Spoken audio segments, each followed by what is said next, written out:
Hello, welcome to another video from Avenue X looking at Chinese dramaland in the past week. And let's get right into it. On April the 6th, multiple dramas went live on multiple platforms. Number 1 is the long-awaited fantasy idolish drama 长月烬明 Till the End of the Moon, led by Bai Lu and Luo Yunxi. Since day 1 of this project being announced back last year, around this time, I remember it's like April, March, kind of. It has been the top project to be followed by paparazzi, by fandom, by everybody. It airs on Youku. 40 episodes in total. You can look forward to a first impression video soon enough. Although so far, I have actually already ranted a lot about it, on Weibo. And when I've collected enough things to talk about it, I'll make a video. On the same day, on the platform iQIYI, another crime drama has started airing, and this is the 尘封13载 13 Years of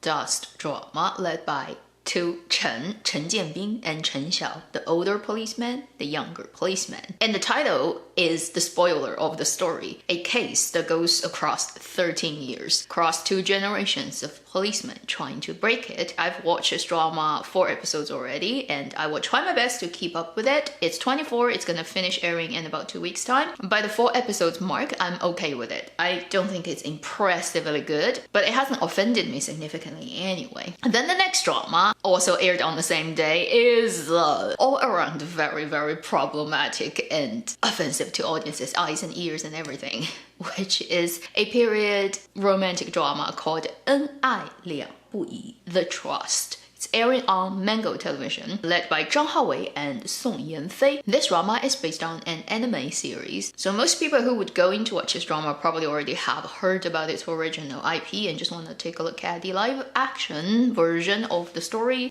And it's very, very embarrassingly bad. Even compared to some very low budget, tiny short dramas on its same platform, Mango, which has done quite a few really good ones previously. This one is oh wow. I would not recommend anybody check it out. Okay, so these are the 3 dramas that have gone live on that day. Before that, I forgot to mention last week that there was a short drama that went live on Tencent. It's a 25 episodes drama, but each is only 15 minutes, and if you take out the music in it, it's like 12 minutes really. And it's done by the same director who made his name known recent years by doing really short dramas. The ones on Mango, I've talked about one of them in a video, but I've watched more of his work, and this is another of his drama, this time changing platform from Mango to Tencent. 招惹 Provoke. So far, I'm very happy with it. It airs 1 episode a day, 12 minutes, so it's like get up in the morning, get ready while you watch drama, and after you finish brushing your teeth and getting everything ready, you pretty much have watched the episode of the day. Again, keeping to this director's previous style and quality. If you like short dramas, this is definitely something you can check out. It's completely edited and timed to that 12-13 minutes length every episode, so by the end of every episode there's a hook, so intentionally designed, and I highly appreciate this director's talent. Then we have a drama that has just aired today as I'm sitting down making this video, and it's the 4th season of 欢乐颂 Ode to Joy. I don't think anyone is watching it because the 3rd one is such a failure that everybody pretty much looked at it as a good laughing stock and renting material. The unfortunate thing about Daylight Entertainment and this IP is that the 3rd, 4th, and 5th 3 seasons were shot together. Personally, I'll save my own time and not bother checking out this drama. But it is 正午阳光 still, so they do have something more interesting coming up right after. On April the 10th, they're gonna put out a series of short productions, 8 of them in total, on Monday, Wednesday, Friday consecutively until it runs out, so 3 weeks, 2 weeks and a half. A project they did a year or 2 ago when they sent out this announcement calling for scripts from everywhere and use 正午阳光 Daylight Entertainment's own resources such as camera, director, actors that they have signed up or they have collaboration with, helping the newcomers of the drama making world who just have a passion to get the project done. And they received over 600 scripts, I think. And they selected 8 out of them and made them into short movies or short videos. And it's made up with 8 very different stories, very different types of genres, and it's gonna feature many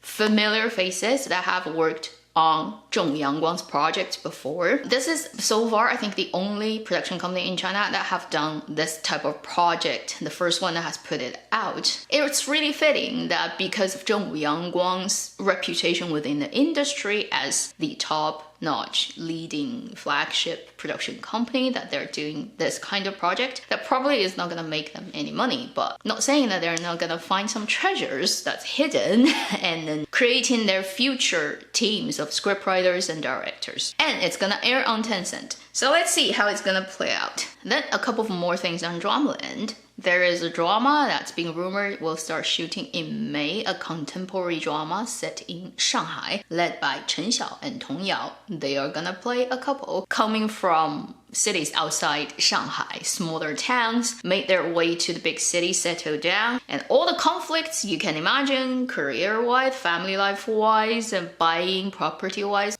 That's one of the most difficult things about living in Shanghai. Also during this week, 2 dramas that have been shooting for a while, we've definitely talked about them, kind of like 95% wrapped. One is a period fantasy drama led by Wang Anyuan, Zhao Lusi, the Shen Yin. The other one is the contemporary drama led by Yang Zi and Fan Chengcheng, 199 Love. Then there's another really interesting thing that has happened. Tencent has announced that they've reached a collaboration agreement with China's TikTok Douyin. And that means in the future, Tencent-owned stuff like dramas, if it gets like cut in pieces and, you know, made into all kinds of things and put on Douyin, it's gonna be fine. There's not gonna be a lot of copyright problems. Previously, they have been at each other's neck about this thing. And before that, iQIYI has reached an agreement with Douyin. Basically, iQIYI's content, if it gets played around on Douyin, it's gonna be fine. And then, well, this year, 2023,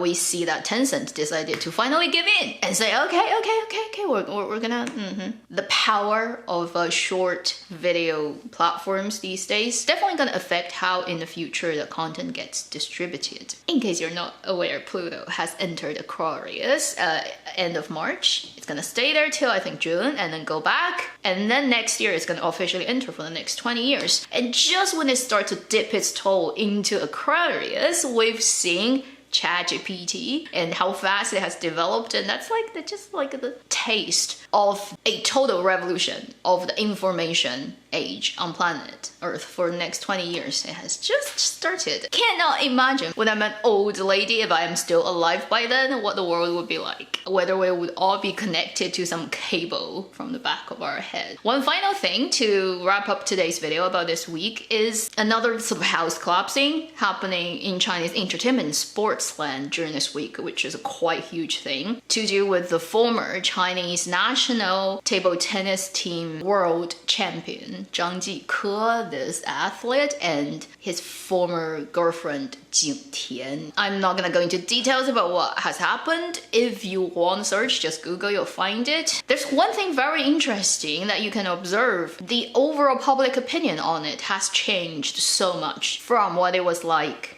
15 years ago. Back in 2008, when there's this Hong Kong scandal that happened to do with Chen Guanxi and multiple female actresses and singers, and about the leaked photos. If you're old enough to remember, that was so huge in the entire Asia entertainment. I mean, obviously Chen Guanxi quitted the entertainment business because of that, but the lady suffered so much, and the overall public's opinion are so harsh on them. And I remember really terribly, I was in Beijing back then. There were literally people on pedestrian walkway putting out those plastic sheets with layers and layers of DVD that's burned, containing those photos and videos and stuff of those actresses, selling them publicly. Everyone is talking about it and everyone is watching it. 15 years later, 2023, we have similar things going on. And this time, unanimous public opinion you see everywhere on internet is the girl has done nothing wrong. And everywhere you go and see on internet, when there are people putting out those things, trying to pretend they have this content and trying to sell it to you, you'll see so many people come and report and take that comment out. And also, it's one-sided opinion on that it's totally the guy's fault and he's despicable and people cannot wait to see him fall, which, I mean, after you've known what he's done, he's unbelievably trashy to do that type of thing. And if he doesn't end up in jail, that would be his great luck, and he so deserves going there. Interesting, isn't it? 15 years, things have moved